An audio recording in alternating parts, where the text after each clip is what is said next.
ഇതെന്തായിരിക്കും? സ്ഥലമായിരിക്കും.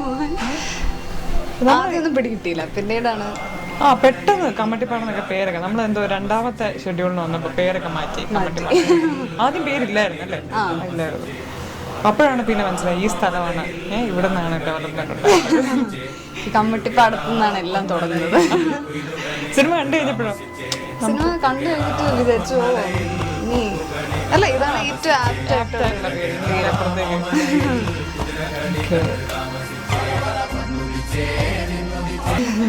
നമ്മൾ രണ്ടുപേരും ഈ സിനിമയിലേക്ക് ഒരാൾ തന്നെയാണ് കാസ്റ്റ് ചെയ്തത്. അതെ അല്ലേ? ഷോണിനെ ഗീതു മോഹൻദാസ് വിളിച്ചത് എന്നെയത് എങ്ങനെയാ? ഷോണിന്റെ ഏതോ ഫ്രണ്ട് വഴി കണ്ട? അതെ, എൻ്റെ ഒരു ഫ്രണ്ട് ഉണ്ട്, ലിയ സാമ്യം. അപ്പം അവരെ മീറ്റ് ചെയ്തപ്പോൾ കണ്ടു പറഞ്ഞു. അപ്പം ഞാൻ ലിയാനെ കുറച്ചൊരു 2 weeks മുമ്പ് എവിടെയോ വെച്ച് കണ്ടായിരുന്നു. നമ്മൾ പണ്ട് തൊട്ട് ഫ്രണ്ട്സാണ്. അപ്പം അങ്ങനെയാണ് ലിയാനെ ഓർത്ത് വിളിച്ച് ഇങ്ങനത്തെ ഒരു റോളുണ്ട്. അപ്പം ഇത് ഷോണിന് നല്ല സൂട്ടാവുന്ന ഒരു ക്യാരക്ടറായിരിക്കും. അപ്പം അങ്ങനെയാണ് ഞാൻ ഫോട്ടോസ് കഴിച്ച് ഗീതു ചേച്ചിക്ക് ഫോട്ടോസ് എല്ലാം ശരിയായി. എൻ്റെ ഇതുപോലെ തന്നെ ഈ പ്രാണയുടെ ഒരു ഷോ ചെയ്തിട്ട് അതിനകത്ത് ഫോട്ടോ കണ്ടിട്ട് സെലക്ട് ചെയ്തു. സെലിബ്രിറ്റീസ് ആരെങ്കിലും വിളിച്ചോ എന്ന് ചോദിച്ചു കഴിഞ്ഞാൽ ശ്രദ്ധയാണ് എനിക്ക് വേണ്ടി ഡബ് ചെയ്തത്. അതുകൊണ്ട് ശ്രദ്ധേനെ വിളിച്ചു. നന്നായിട്ടുണ്ട്. അതെ, ശ്രദ്ധ ഗുഡ് ജോബ്. അപ്പം ശ്രദ്ധയെ പോലത്തെ ഒരു ആക്ട്രസ് അങ്ങനെ പറയുന്നത് എനിക്ക് ഭയങ്കര ഐ ഫെൽറ്റ് സോ ഹാപ്പി. പിന്നെ ആൾക്കാരൊക്കെ ഇങ്ങനെ അല്ലേ മറ്റേ വിളിക്കുക, ഫേസ്ബുക്കിൽ മെസ്സേജ് ചെയ്യുക, അങ്ങനത്തെ പരിപാടി? അതെ, അപ്പം എനിക്ക് ചില ആൾക്കാരൊക്കെ ഉണ്ടായിരുന്നു. ബിക്കോസ് അവർ ഓൾറെഡി ഇൻ ടു ഡയറക്ഷൻ അങ്ങനത്തെ ചില ഫ്രണ്ട്സ്. അപ്പോൾ അവരുടെയൊക്കെയാണ് ഏറ്റവും ഞാൻ വെയിറ്റ് ചെയ്യുന്നത്, അവരുടെ ഒരു റെസ്പോൺസ്. അപ്പോൾ അവർ വിളിച്ച് നല്ല റിയലിസ്റ്റിക് ആയിട്ട് ആക്ട് ചെയ്തു എന്ന് പറഞ്ഞു. അപ്പം ദാറ്റ് ഇസ് ഇനഫ്. അതല്ലാതെ പിന്നെ ഗീതു ചേച്ചിയുടെ കമൻസും കേട്ടപ്പോൾ സന്തോഷമായി. വീട്ടിൽ നിന്നൊക്കെ വിളിച്ചില്ലേ? വീട്ടിൽ നിന്ന് കണ്ടിട്ട് എങ്ങനെ ഉണ്ടായിരുന്നു? നന്നായിരുന്നു. അച്ഛനൊക്കെ നല്ല ഹാപ്പിയാണ്. എനിക്കൊന്ന് കുറെ പേര് കൂടുതലും എനിക്കൊന്നും ഇങ്ങനെ ഫേസ്ബുക്ക് ഫ്രണ്ട്സ് അങ്ങനെ അവരൊന്നും നമ്മൾ ഒരിക്കലും എക്സ്പെക്ട് ചെയ്യുന്നത്. കാരണം നമ്മൾ രണ്ടുപേരും ഈവൻ മോഡലിംഗ് വന്ന അല്ലേ കുറെ നമ്മൾ അങ്ങനെ കഴിഞ്ഞ് വന്നപ്പോൾ ആരും ഇങ്ങനെ ഒരു സിനിമ ചെയ്യുന്നൊന്നും പ്രതീക്ഷിക്കുന്നേയില്ല. അപ്പൊ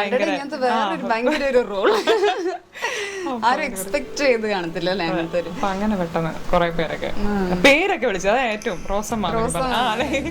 അങ്ങനെ ഒരു ദിവസം ഇങ്ങനെ ഞാൻ നടന്നു പോകുമ്പോ കഴിഞ്ഞ ദിവസം ബൈക്കിലൊക്കെ വന്നിട്ട് റോസമ്മ. അത് കൊള്ളാം.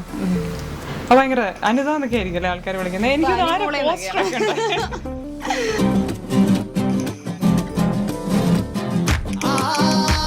നിന്നെ ആരെങ്കിലും കെട്ടിക്കൊണ്ടുപോകുന്നാലും നിന്റെ പേര്. അപ്പൊ കെട്ടാൻ പ്ലാൻ ഉണ്ടോ?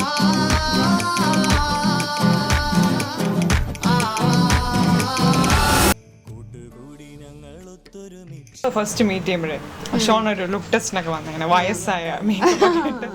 അപ്പൊ എങ്ങനെയായിരുന്നു ഈ വയസ്സായ മേക്കപ്പ് ഒക്കെ ഇട്ട്? എന്തായിരുന്നു ഫീൽ? വയസ്സായ മേക്കപ്പ് ഒക്കെ ഇട്ട് എനിക്കൊരു വല്ലാത്തൊരു ഫീലിംഗ് ആയിപ്പോയി. ബിക്കോസ് നമ്മളിങ്ങനെ ഭയങ്കരമായിട്ട് അങ്ങ് മാറ്റിക്കളഞ്ഞു ഈ ഓൾ സ്കിൻ പ്ലാസ്റ്റ് ഒക്കെ ഇട്ട്.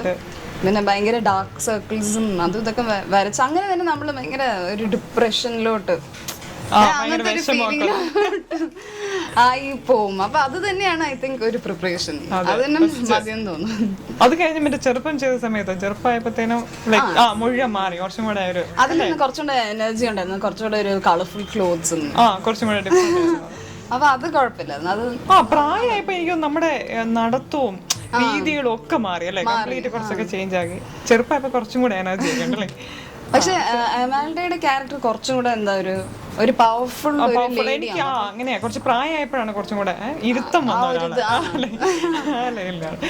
പക്ഷെ ചെറുപ്പമായിരുന്നപ്പോ കുറച്ചും കൂടെ തന്റേടി അല്ലെ, പ്രായമായിരുന്നു കുറച്ചും കൂടെ മെച്യൂർ ആയിട്ട് നമ്മള്. പ്രായപ്പോ കുറച്ച് എന്താ പറയുന്നത് ആ രീതിയിലൊക്കെ. ആദ്യം ടെൻഷൻ ഉണ്ടായിരുന്നു ഈ രണ്ട് ഇതൊക്കെ ഉണ്ടെന്നൊക്കെ പറഞ്ഞപ്പോ. ആക്ച്വലി അങ്ങനെ പറഞ്ഞപ്പം എനിക്ക് എനിക്ക് ഇങ്ങനെ ആദ്യത്തെ മൂവിയിൽ തന്നെ ഇങ്ങനത്തെ എന്താ ഒരു വെറൈറ്റി, രണ്ട് ഡിഫറെന്റ് ആറ്റിറ്റ്യൂഡ്സില് ആദ്യത്തെ സിനിമയിൽ തന്നെ വരാൻ പറ്റുന്നത് വലിയൊരു ഭാഗ്യമല്ലേ.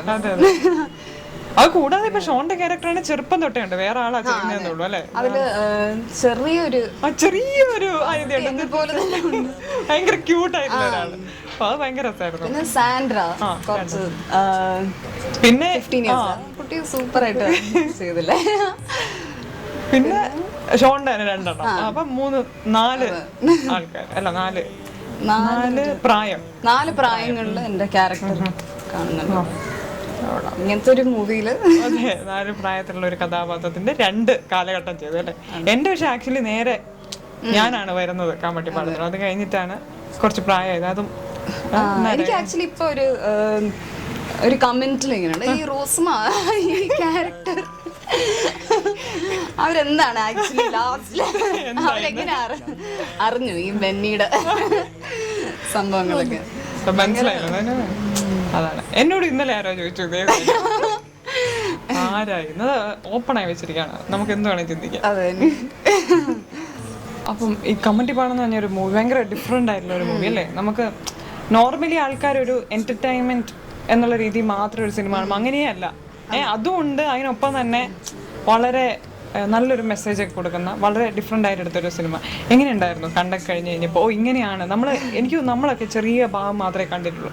നമ്മൾ കംപ്ലീറ്റ് സിനിമ കാണുന്നത് മൂവി റിലീസായി കഴിഞ്ഞിട്ടാണ്. അതെ, അപ്പം എന്ത് ഫീൽ ചെയ്തു? ഞാൻ ഈ ഫുൾ മൂവി ആദ്യം കണ്ടപ്പോൾ നമ്മൾ കവിതയിലാണ് പോയി കണ്ടത്. അപ്പോൾ അത് എല്ലാവരും ഭയങ്കര ഭയങ്കര കയ്യടിയും അങ്ങനെയൊക്കെ കണ്ടത്. അപ്പോൾ ഡയലോഗ്സ് ഒന്നും മനസ്സിലാൻ പറ്റില്ല. പക്ഷെ സെക്കൻഡ് ടൈം കണ്ടപ്പോഴാണ് അത് ഞാൻ ഫുൾ ക്ലിയർ ആയിട്ട് കാണുന്നത്. അപ്പം എനിക്കത് കണ്ടു കഴിഞ്ഞിട്ട് ഭയങ്കര സങ്കടം തോന്നി. ആക്ച്വലി എനിക്ക് സങ്കടമാണ് തോന്നിയത്. ബിക്കോസ് ഇങ്ങനത്തെ ആൾക്കാർ സത്യത്തിലുണ്ട്.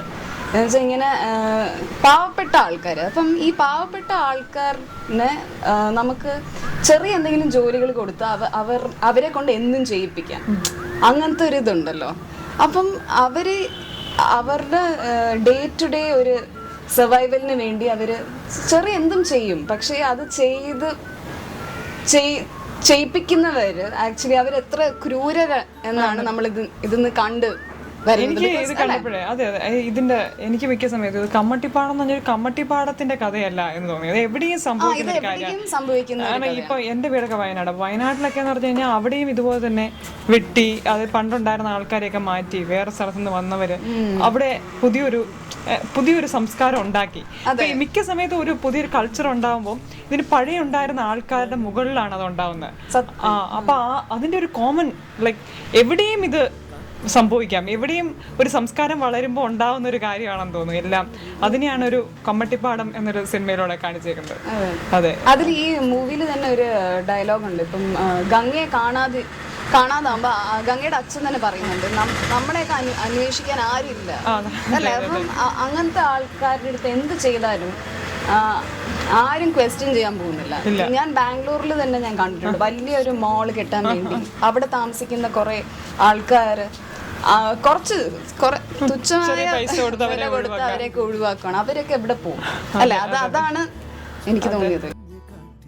ഈ സിനിമയൊക്കെ നമുക്ക് 2 ദിവസം മുമ്പാണ് ഇത് A സർട്ടിഫിക്കറ്റ് കിട്ടിയെന്ന് പറയുന്നത്. എന്തായിരുന്നു ഷോന്റെ എന്ത് തോന്നുന്നു A സർട്ടിഫിക്കറ്റ് കിട്ടിയെന്ന് പറഞ്ഞപ്പോൾ? ഞാൻ വിചാരിച്ചു ഈ സിനിമയ്ക്ക് എന്തിനാവും A സർട്ടിഫിക്കറ്റ് കിട്ടുക. ഞാൻ വിചാരിച്ചു എന്തിനാണ് ചിലപ്പം വല്ല ഉപയോഗിക്കുന്നുണ്ടോ, അല്ലെങ്കിൽ അതല്ലെങ്കിൽ പിന്നെ എന്താണ് നമ്മള് എന്തെങ്കിലും അത്ര വയലൻസ് ഒക്കെ കണ്ടിട്ട് ഞാൻ തന്നെ വിചാരിക്കും എന്തിനാണ് ഇതിനെ കിട്ടിയത്. യാതൊരുവിധ തെറി വാക്കുകൾ അങ്ങനത്തെ യാതൊന്നും ഉപയോഗിച്ചിട്ടില്ല. വയലൻസ് എന്ന് പറഞ്ഞാൽ അങ്ങനെ ഒരു കിട്ടാൻ മാത്രമുള്ളൂ, യാതൊരു വയലൻസും അങ്ങനത്തെ ഒരു സീനും ഇല്ല. പിന്നെ എന്തിനാണ് ഇതിന് കിട്ടിയത്? ഇപ്പൊ രാജീവേട്ടൻ റീസെന്റ് ഇന്റർവ്യൂ പറഞ്ഞതിനകത്ത് ഈ പുലയൻ എന്ന് പറഞ്ഞ വാക്ക് ഉപയോഗിച്ചതിന് എന്താണ് അത് മാറ്റണം, അതൊരു തെറിയാണെന്ന് സെൻസർ ബോർഡിന്നൊരു ഇത് കിട്ടി. അപ്പോൾ അതിനൊരു ആൻസറും വന്നിരുന്നു. അത് എന്തുകൊണ്ടാണെന്ന് വെച്ച് കഴിഞ്ഞാൽ പുലയൻ എന്ന് പറഞ്ഞ തെറി ആയതുകൊണ്ടല്ല, പുലയൻ എന്ന് പറഞ്ഞൊരു ജാതിയെ അഭിസംബോധന ചെയ്യുന്ന വാക്കാണ്, അതുകൊണ്ടാണ് ആ ഒരു ജാതി പേരാണ്, അതുകൊണ്ടാണ് അതിന് A സർട്ടിഫിക്കറ്റ് കിട്ടിയത്. അപ്പൊ പിന്നീട് ആൾക്കാരുടെ ഒരു പ്രതികരണം ഉണ്ടായിരുന്നു, അങ്ങനെയാണെങ്കിൽ നായർ അപ്പൊ അങ്ങനെ പലതും വന്നിട്ട്. അപ്പൊ നമുക്ക് യാതൊരു രീതിയിലും മനസ്സിലായിട്ടില്ല എന്തിനാണ് ഈ സിനിമയ്ക്ക് A സർട്ടിഫിക്കറ്റ് കിട്ടിയത്. കാരണം ഇത് കുട്ടികൾ കാണാൻ പറ്റാത്ത എന്തെങ്കിലും ഉണ്ടോ? അങ്ങനെയൊന്നുമില്ല. കാരണം കുട്ടികൾ കണ്ടിരിക്കേണ്ട. എനിക്ക് തോന്നുന്നു എൻ്റെ ഒരു സുഹൃത്ത് പറഞ്ഞാണ്, അതായത് കുട്ടികളെ കൂട്ടാതെ സിനിമ കാണാൻ പോയി. പക്ഷെ ഇപ്പോഴാണ് മനസ്സിലായത് മക്കളെയും കൂട്ടി കാണേണ്ട സിനിമയാണ്. കാരണം ഈ സിറ്റി ഉണ്ടായത് ഇതുപോലെ കമ്മട്ടിപ്പാടത്തിന് മുകളിലാണെന്ന് അറിയണമെങ്കിൽ അവരെന്തായാലും ഈ സിനിമ കണ്ടിരിക്കണം എന്ന്. അതെ, സത്യം കാണിക്കുമ്പോൾ അതിനൊരു എ സർട്ടിഫിക്കറ്റിന്റെ ആവശ്യമില്ല. വളരെ ഇത്രയും റിയലിസ്റ്റിക് ആയ ഒരു സിനിമയ്ക്ക് എ സർട്ടിഫിക്കറ്റ് തന്ന് ആൾക്കാരെ കേട്ടായിരിക്കും. അല്ലെങ്കിൽ പെട്ടെന്ന് ആൾക്കാർക്കൊരു എ സർട്ടിഫിക്കറ്റ് എന്ന് പറയുമ്പോൾ ചെറിയൊരു കേറണോ എന്നൊരു ചിന്ത പോലും. ഞാനിപ്പം കേട്ടിട്ടുണ്ട്, ലൈക്ക് എൻ്റെ ഫ്രണ്ട്സ് ആരോ എന്താ ടിക്കറ്റ് ബുക്ക് ചെയ്യാൻ പോയപ്പം അവർ പറഞ്ഞു ഫാമിലീസിന്റെ കൂടെ കാണാൻ പറ്റുന്നതല്ല, എ സർട്ടിഫിക്കറ്റ് ഉണ്ട് അങ്ങനെ. പക്ഷെ അങ്ങനത്തെ സിനിമയല്ല, ഇതൊരു ഫാമിലിയുടെ കൂടെ കാണേണ്ട ഒരു സിനിമയാണ്. അതായത് ഈവൻ കുട്ടികൾ പോലും കണ്ടിരിക്കേണ്ട ഒരു സിനിമയാണ്. കഥ തന്നെ ഒരു ഫാമിലിയുടെ ഒരു കഥയല്ലേ. അതെ അതെ.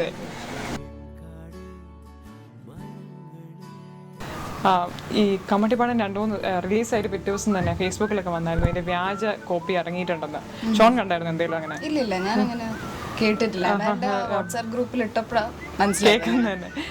എനിക്ക് തോന്നുന്നു ഇപ്പൊ എല്ലാ സിനിമകളും ഇറങ്ങുന്നതിന് മുമ്പ് തന്നെ അതിന്റെ ഏതെങ്കിലും കോപ്പി എവിടെന്നെങ്കിലും സിനിമ തിയേറ്ററിൽ വരുമ്പോഴേ ആരെങ്കിലും അതിന്റെ എന്തെങ്കിലും വീഡിയോ ഒക്കെ എടുത്ത് പുറത്തിടാന്നുള്ള പരിപാടിയാണ്. അത് എന്തൊരു മോശമാണല്ലോ. ഇതുപോലത്തെ സിനിമകളൊക്കെ എനിക്ക് തോന്നുന്നു എപ്പോഴും തിയേറ്ററിൽ തന്നെ പോയി കാണണ്ട. പക്ഷെ എനിക്ക് തോന്നുന്നില്ല കമ്മട്ടിപ്പാടത്തിന് അങ്ങനെ വ്യാജ സീഡി അറിയുന്നത്. കാരണം അങ്ങനെയൊന്നും നമുക്ക് കേട്ടിട്ടുമില്ല, നമ്മള് കണ്ടിട്ടുമില്ല. ദുൽഖറിന്റെ നായികയായിട്ട് അഭിനയിച്ചു. എങ്ങനെയുണ്ടായിരുന്നു ദുൽഖറിന്റെ ഒപ്പം? ദുൽഖർ ആക്ച്വലി നീലാകാശം ചെയ്യുമ്പോഴേ ഞാൻ അവിടെ നമ്മൾ വെയിറ്റ് ചെയ്ത ഒരേ ക്ലാസ് റൂമിലൊക്കെ ആയിരുന്നു. അപ്പോൾ ദുൽഖർ ഭയങ്കര എന്താ പറയുന്ന ഒരു വെൽ മാനേർഡ്, ഭയങ്കര ഒരു ലൈക്ക് ഒരു ജാടയില്ല. ഓർമ്മയുണ്ടായിരുന്നു അപ്പൊ ഈ സിനിമ വന്നപ്പോ? മനസ്സിലായി പെട്ടെന്ന്? സത്യമായിട്ടും മനസ്സിലായി. എൻ്റെ അടുത്ത് വന്ന് ഹായൊക്കെ അപ്പം തന്നെ ഭയങ്കര ആ പേടിയൊക്കെ പോയി. അതല്ലാതെ തന്നെ ദുൽഖർ നല്ലൊരു സപ്പോർട്ടീവ് ആൻഡ് ഭയങ്കര ഒരു കോപ്പറേറ്റിംഗ് ഒരു അല്ലേ. ഒരു സീനൊക്കെ ചെയ്യുമ്പോൾ വീണ്ടും ചെയ്യുന്നതിനോ അങ്ങനത്തെ യാതൊരു പ്രശ്നം ഒരു ഇതുമില്ല. പിന്നെ എനിക്ക് തോന്നുന്നു ഈ സിനിമയിൽ എല്ലാവരും തന്നെ കൃഷ്ണന്റെ ഒപ്പം അഭിനയിച്ചിട്ടുണ്ട്. കാരണം ഈ സിനിമ മുഴുവൻ കൃഷ്ണന്റെ കണ്ണിലൂടെയാണ്. അപ്പൊ എല്ലാവരും കൃഷ്ണന്റെ ഒപ്പം. കുറച്ച് പ്രായമായ ദുൽഖർ വരുന്ന സീനിൽ എല്ലാവരും ദുൽഖറിന്റെ ഒപ്പം അഭിനയിച്ചിട്ടുണ്ട്. കാരണം നന്നായിരുന്നല്ലോ, വളരെ സിമ്പിൾ ആയിട്ട്. ഇതില് ഈ ദുൽഖർ കുറച്ച് ഏതൊരു സീനിൽ കരയുന്നൊക്കെ ഒരു സീനുണ്ട്, അത് ഭയങ്കര.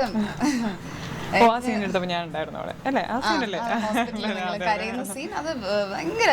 ഞാൻ അങ്ങനെ അത്രയൊരു ദുൽഖർ അത്രയൊരു ഇത് ചെയ്യുന്നത് ഞാൻ ഒരിക്കലും കണ്ടിട്ടില്ല. പക്ഷെ ഭയങ്കരമായിരുന്നു. ഷോൺ ഇതിനകത്ത് ഇപ്പം ദുൽഖറിന്റെ ഒപ്പം അഭിനയിച്ച പോലെ തന്നെ വിനായകന്റെ ഒപ്പം അഭിനയിച്ചിട്ടുണ്ട്. ഈ ഭയങ്കര രസമായിട്ട് ചില സീനൊക്കെ എനിക്ക് തോന്നുന്നു, ചില ഭയങ്കര ഇമോഷണൽ സീനൊക്കെ ഭയങ്കര രസമല്ലായിരുന്നു. അപ്പൊ എങ്ങനെയാ കൂടെ അഭിനയിച്ചപ്പോ? അറിയാതെ നമുക്ക് കരച്ചിൽ വന്നു പോകും. ആക്ച്വലി വിനായകൻ ചേട്ടൻ ആ സീൻ എടുക്കുന്ന മുമ്പ് എൻ്റെ അടുത്ത് വന്ന് സംസാരിച്ചായിരുന്നു, ഇത് ഭയങ്കര ഒരു ഏറ്റവും ബ്യൂട്ടിഫുൾ മൂമെന്റ് ആയിരിക്കും. അപ്പം അതൊക്കെ പറഞ്ഞു വന്നപ്പോ എനിക്ക് തന്നെ ഭയങ്കര സങ്കടമായി. ഞാൻ അത് സീനിന്റെ മുമ്പ് തന്നെ കരഞ്ഞു പോയി. അത്രയും ഒരു ഇന്റൻസ് ആക്ടറാണ്. അപ്പം ഭയങ്കര രസമായിരുന്നു വിനായകന്റെ കൂടെ ആക്ട് ചെയ്യാൻ. ഓ ശരിയാ, നിങ്ങൾ തമ്മിൽ കുറെ സീൻ ഉണ്ടല്ലേ? വിനായകൻ ഭയങ്കര അഭിനയിക്കുന്നത് തന്നെ നമുക്ക് ഭയങ്കര ഫീൽ ചെയ്യും. പിന്നെ ആരൊക്കെയായിരുന്നു ഷോൺ കൂടെ അഭിനയിച്ചത്? എനിക്ക് തോന്നുന്നു അമ്മയും അച്ഛനൊക്കെ അഭിനയിച്ചു. പിന്നെ മണിച്ചേട്ടൻ മൂവില് തന്നെ എനിക്കൊരു അമ്മ, അച്ഛൻ, അപ്പൂപ്പൻ, അച്ചാച്ചൻ, കൊച്ചുട്ടി അപ്പൂപ്പൻ. അപ്പൊ അവരുടെ കൂടെയൊക്കെ നല്ല രസമായിരുന്നു. മണിച്ചേട്ടനുണ്ടായിരുന്നോ? ബാലൻ ചേട്ടൻ ഒരു സീനിലുണ്ട്. അപ്പം ബാലൻ ചേട്ടൻ പറഞ്ഞ് നമ്മളിങ്ങനെ പോകുന്നതൊക്കെ സത്യമായിട്ട് നമ്മളൊരു കുടുംബം പോലെയായിരുന്നു ഫീൽ ചെയ്തത്. എനിക്ക് കൂടുതലും മണിച്ചേട്ടൻ്റെ കൂടെ കുറെ ഉണ്ടായിരുന്നു. ബാലൻചേട്ടൻ്റെ ഒപ്പം ബാലൻചേട്ടൻ്റെ കൂടെയാണ് കൂടുതലും സീൻ. അത് കൊള്ളായിരുന്നല്ലേ? ബാലൻചേട്ടൻ ഭയങ്കര എനർജിയാണ്, ഏത് സമയത്ത് ഫുൾ എനർജിയാണ്. എപ്പോൾ വേണേലും അഭിനയിക്കുക. നമ്മളെപ്പോഴും നമ്മൾ തമ്മിൽ ഭയങ്കര സിങ്ക്. നമുക്ക് ഒന്നിച്ച് വർക്ക് ചെയ്തൊക്കെ നമുക്ക് ഓരോ സീനൊക്കെ ചെയ്യാം. എനർജിയാണ്.